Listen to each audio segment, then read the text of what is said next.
او بیا یو سړی عیسی له راغلو او تپوس یې ترې وکړو استاذه زه داسې کومه نیکي وکړم چې د ابدي ژوندون وارث شم. عیسی ورته وفرمایل د نیکۍ په هکله ولې تپوس کوې؟ نیک خو یوازې یو ذات دی، خو که ته غواړې چې ابدي ژوندون حاصل کې نو د موسی د شریعت په حکمونو عمل کوه. هغه سړي تپوس وکړو چې کوم حکمونه؟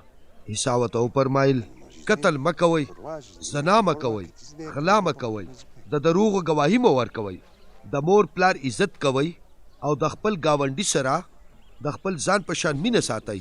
هغه ځوان جواب ورکړ چې ما په دې ټولو عمل کړی دی، خو په ما کې د څه کمی دی؟ عیسی ورته وفرمایل که ته کامل کېدل غواړې نو لاړ شه، خپل ټول مال حال خرڅ کا او خوارانو لی ورکه، نو بیا به ته آسماني خزانې ومومې.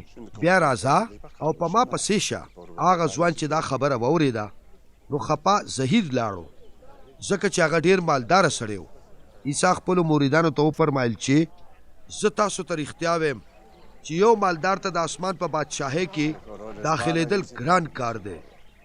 زه درته دوباره دا ویم چې د یو مالدار سړي په نسبت د خدای په بادشاهۍ کې داخلېدل د یو اوښ دپاره د ستنې په سوري کې تېرېدل اسان دي. مریدانو چې دا واورېدل نو حق حیران شول. هغې تپوس وکړو نو بیا به څوک خلاصون ومومي؟ خو عیسی هغې ته وکتل او ورته یې وفرمایل چې د بني آدم دپاره خو دا ناممکنه ده، خو خدای پاک ته هر څه ممکن دي.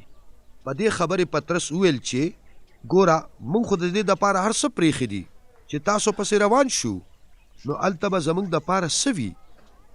عیسی ورته په جواب کې وفرمایل زه تاسو ته دا ویم هر کله چې د قیامت په ورځ ابن آدم د خپلې لویۍ په تخت کینی نو تاسو چې ما پسې روان شوي یئ به هم ما سره په 12 تختونو کینئ او تاسو به د بني اسرائیلو د 12 قبیلو قاضیان شئ.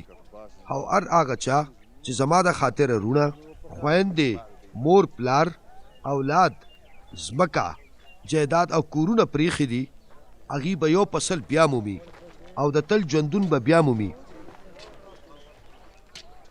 خو ډېر اول به آخر کړی شي او آخر به اول کړی شي.